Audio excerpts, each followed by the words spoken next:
Jank, what happened on the boards today? Well, I guess start here. I think it's like got layers. One, they're one of the best rebounding teams in the country. Two, they're really, really big. Three, they're really, really deep, so they've got fresh people in the whole game. We are really, really small. We're playing a lot of zone. We have no depth. Those are the facts. But even with that, you know, I think we could have done a better job. And I'm anxious to watch the film because a lot of the subtle things that go on, you can't see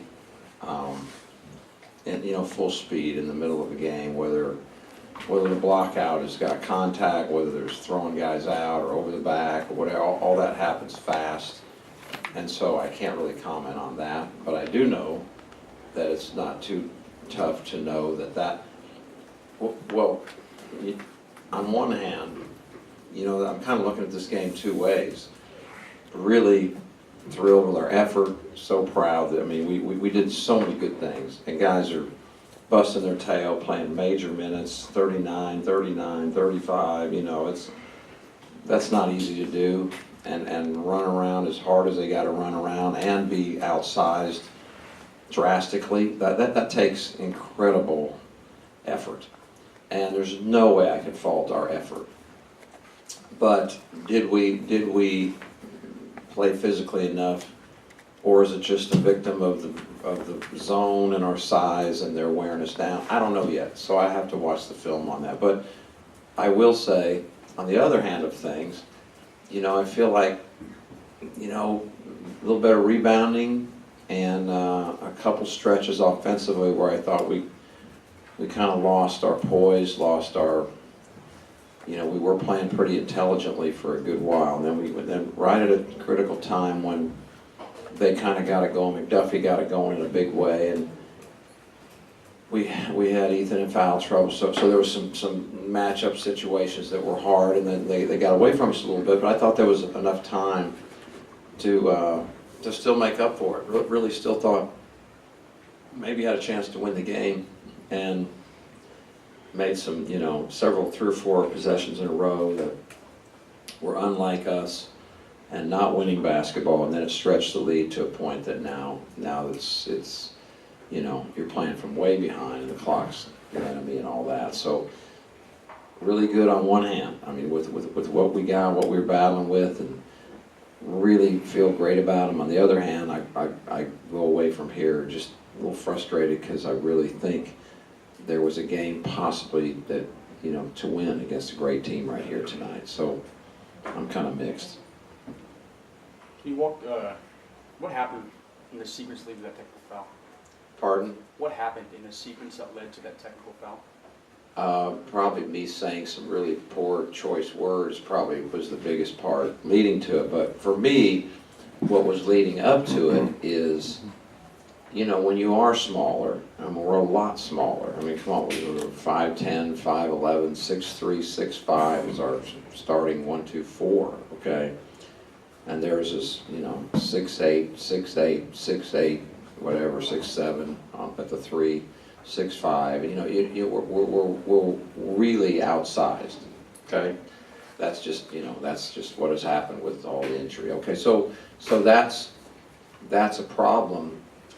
But it felt like that we were blocking out better than we were getting credit for. I'll just say that, and that was frustrating. And maybe, you know, maybe when I watched the film, maybe I was wrong. So that's why I say I want to reserve it. But in the heat of the battle, it certainly didn't feel that way. And then, you know, I may by the end of the night go, gosh, it was, you know, it wasn't what I quite saw. Because again, little subtle parts of rebound. You hit a guy, they throw you out of the way, or you didn't hit a guy. You know, or he goes over your back, or it looks like he went over your back. All those kind of things. That's what I was seeing, and hey, I could be wrong. I'll know tomorrow, though. I'll know exactly. You ought to ask me tomorrow.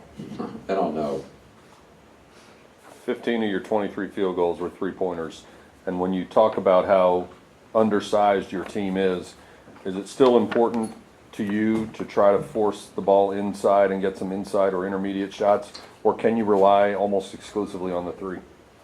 Well, that's game to game. I mean, it depends on matchups and how you're being guarded. You could throw the ball inside and the team can trap you all night and you'll never get a post up. For instance, another way to get the ball inside is to drive the ball, which we drove the ball a lot. Sometimes you have you know a matchup where you can exploit their post. I think their post guy weighs 285, I think, if I'm not mistaken. So to me, it's not about, you can't have a script that says we're gonna shoot these many from here and these many from here and these many from here. But what I'm a big believer in, a huge believer in, is understanding what good shots are and finding ways to get the good shots versus the defense, the talent, the size, the whatever you're playing against. And open threes are always great. And what is unfortunate for us, as you know, is there was a stretch for a while there where, you know, gosh, we just, you know, Benny Malagu couldn't even shoot one, okay? So I say that now because it looks like he's getting better and he actually could shoot one now, which we went 2.5 weeks without him, our best three-point shooter for most of the year, not being able to shoot a three. And then you start going down the line and all of a sudden, you know, our shooting and Eli and William as freshmen had not found their stride that way. So we were really challenged offensively for a while, more than you guys even know, because we can't give away all of what's going on the inside. But now look at this. I mean, Williams had several games where now he's knocking them down. Eli's now, that's 2 games in a row. Young guys getting more comfortable. Ethan got in foul trouble, but I thought he played very well.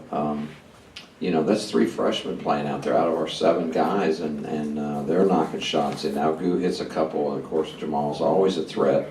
So that gives you a chance to have an offense. It's hard to have a real good offense when you just have 1 or no 3-point shooters. And now this is encouraging. We played our offense without question, no question, was good enough to win the game. No question.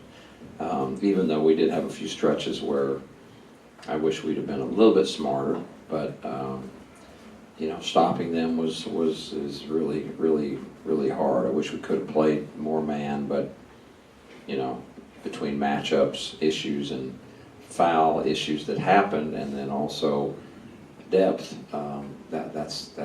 it's difficult for us. What have you seen with Jamal that allowed him to step in mid-season and then within a few weeks become one of the team's most reliable and most highest scoring players? Well, that was the plan coming in, because he already proved himself. He was a freshman in our league, averaged 15 points a game, so that was kind of a given. That's not a mystery when he got here. The hard part is, and I think it's kind of what you're maybe saying, is he came in a semester, and that's hard. That's hard. That is hard. Just the bus has left the station, and it's a long way down, and now you're trying to find your role. And at that time, he was finding his role with Shake and Jure, who are and Benny Malagu, the 3 returning players we had, who were our leading scorers. And so you don't want to come in and just start firing off a whole bunch of balls and totally get us in a different rhythm than we had been playing with. I think he got there for Boise. We just had played USC and we had played Arizona, and you don't want to come in and just say, hey, I'm here, I'm going to start shooting him up. And I think what's happened with him, though, is by necessity, it's pretty clear he needs to be even more aggressive than he was with the others. But like, if you remember,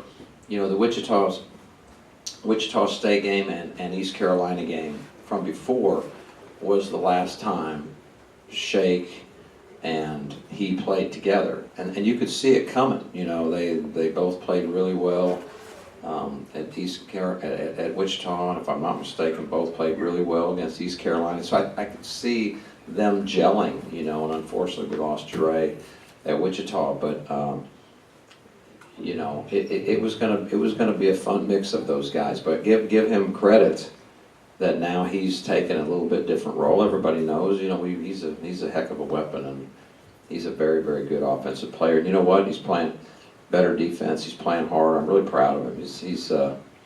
He's gotten much better defensively. He's playing a lot of winning basketball, and by our definition, and that makes me really happy.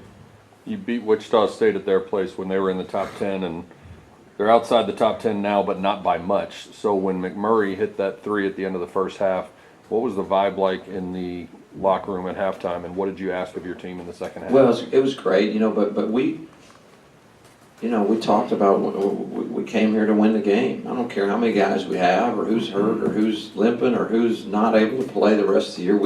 We talk about winning, and we're not giving into that. We're not going to act like it's just okay, and we're playing for moral victory. And so we expect it, you know, and sometimes maybe that's a big ask, you know, given our challenges, but we're not changing the way we think. We're not going to change the way we think and have them feel like it's okay. So actually, what we were talking is like, you know, we should have been ahead instead of behind. We should have been ahead.